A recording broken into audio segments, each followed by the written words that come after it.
देखिए, सबसे बड़ी बात है एहतियात करना है, गाड़ी चलाने का एहतियात करना है, समझना है कि तेज़ चलाने से या मतलब कहीं बारिश में इस किस्म से मतलब निकलने से परहेज़ करना है। मैं तो यही कहूँगा कि जो इस वक्त हादसा हुआ है ऐसा तो कई सालों से चलता आ रहा है। अब जो आज 4-5 घंटे इनको सफ़र करना पड़ा, बारिश हुई, पानी आया, और ये पहली बार नहीं हुआ, ठाठरी के अंदर पहले भी इस किस्म का माहौल देखने को मिला। फेलियर रहा है पुराने लोगों ने जो इंजीनियरिंग की है, जिसकी वजह से जिस निकासी को सीधा जाना चाहिए था जानबूझ के उसको वैसा बनाएगा जहाँ पे लोगों को परेशान हो रहा है। आपने देखा होगा, अभी मैंने उतना तो नहीं देखा, मुझे टाइम भी नहीं मिला, लेकिन कहीं ना कहीं वो ब्लॉक हुआ है, क्योंकि वो नाली पहले भी ब्लॉक हुई थी, इस बार फिर से हुई है। छोटा सा काम था, उसको करने में एडमिनिस्ट्रेशन और वो डिपार्टमेंट के लोग थोड़ा कोताही कर गए हैं, लेकिन इस बार हम उसको ठीक करेंगे। इसलिए मैं बार बार कह रहा हूँ कि गवर्नमेंट के काम को अपना समझे, हर जगह उस जगह पे नज़र रखें, चाहे वो बिल्डिंग्स बना रहे हैं, रोड्स बना रहे हैं, कोई भी काम है तो उसको बेहतर बनाने की कोशिश करें। मैं यही मिसाल दे रहा हूँ कि अगर वो नाली आज अच्छी होती तो 4 घंटे का सफ़र नहीं करना पड़ता, इस वक्त हाईवे पर जाम नहीं होता।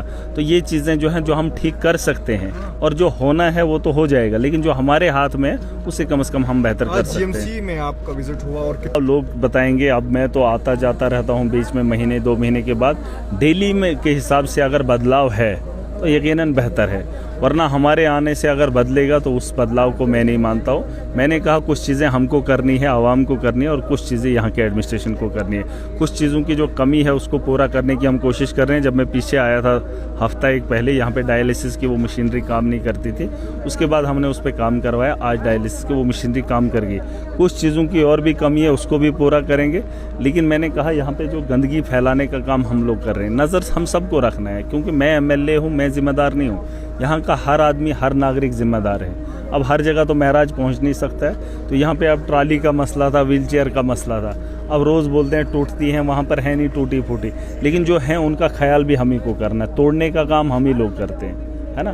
तो हम इसको अपना समझकर इसका एहतियात करें, क्योंकि ये हॉस्पिटल हमारा है ना, लोग हमारे, और यहाँ जो यहाँ से इलाज करके जाएगा उसको मुझे लगता है कि दूसरे के लिए भी बेहतर सोचना। आपने इंतजामिया की बात की है, क्या लगता है ये मशीनरी इस वक्त है वहाँ पे लगानी है। सबसे पहले आप ये बताओ कि वो जो नाला है उसको बेहतर बनाना था, ड्रेनेज, सबसे पहले ड्रेनेज पे फोकस करो। आप ये मत बोलो कि फ्लड आ गया तो रोड जाम हो गया तो फिर उठाने वाले मशीनरी नहीं है, वो ज़रूरी नहीं है। ज़रूरी ये है कि अगर ड्रेनेज सही होता तो यकीनन वहाँ पे मलबा नहीं आता, वहाँ पे पत्थर नहीं रुकते।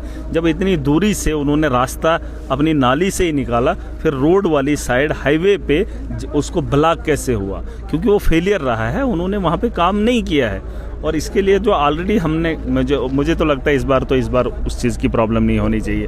और इस किस्म के देखिए ये कुदरती आफात हैं।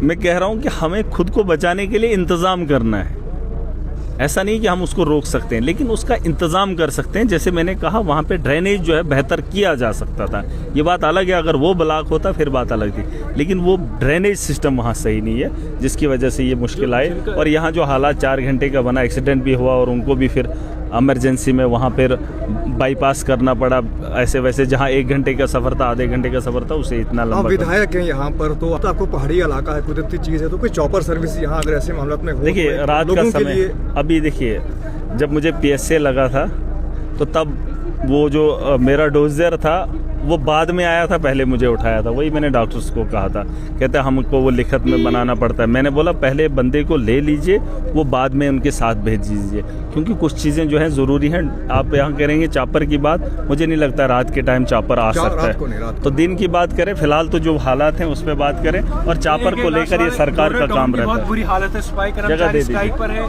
सफाई कर्मचारी कहते हैं कि हमें परमानेंट किया जाए, उस पर क्या किया? ये परमानेंट सरकार को करना है, थोड़ा जगह दीजिए। परमानेंट तो सरकार को करना है ना, तो सरकार तक आवाज़ पहुंचाना ये मेरा काम है।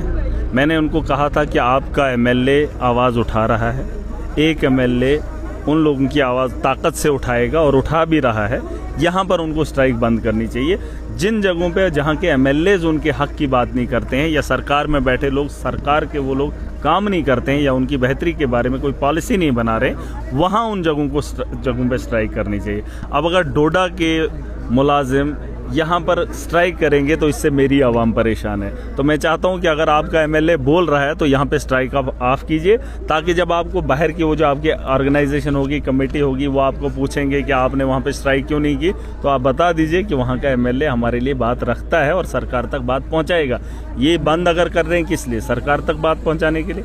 वो तो मैं ऑलरेडी काम कर रहा हूँ, वकील तो मैं हूँ, लेकिन जिस इलाके के एमएलए, कॉन्स्टिट्यूंसी के एमएलए, म्यूनसिपैलिटी के हूँ, वहाँ पे बात नहीं करते, उन जगहों पे गंदगी फैला दो ताकि वो भी बोलेंगे। अब यहाँ आप करोगे तो फिर महराज को तकलीफ होगी, मेरे लोगों की तकलीफ होगी। क्या रहेगा आपका? देखिए, मैं चाहता हूँ आवाम फिलहाल तो जो स्ट्राइक जिन लोगों ने की है, गंदगी से थोड़ा माशरा तबाह होगा, बीमारियाँ फैलेंगी, लोग बीमार हो जाएंगे और परेशानी बढ़ेगी। आप अपना काम कीजिए, मैं आपकी लड़ाई लड़ूंगा और आवाम को भी बताना चाहूँगा कि आपकी गंदगी से ऐसी जगह सीधा उठा के रात को जगह देख देते हैं, फेंक देते हैं, तो उसका एक अच्छे तरीके से इस्तेमाल होना चाहिए। यहाँ डिस्ट्रिक्ट के लिए हमारी पॉलिसी बन रही है, फ्यूचर प्लान हमने बनाया है, तो उसमें मुझे लगता है आने वाले कल में एक बहुत ही बेहतर, जिसे आप कहेंगे कि खाका तैयार किया है, और मुझे लगता है उससे डिस्ट्रिक्ट डोडा में एक बदलाव बेहतर आएगा, खास करके सिटी के अंदर। तो उसके लिए तो वक्त लगेगा, इंतज़ार करना पड़ेगा, लेकिन जब तक ऐसा है तो इस माहौल को बेहतर बनाने के लिए आवाम को भी और एडमिनिस्ट्रेशन को भी कोऑपरेट करना पड़ेगा।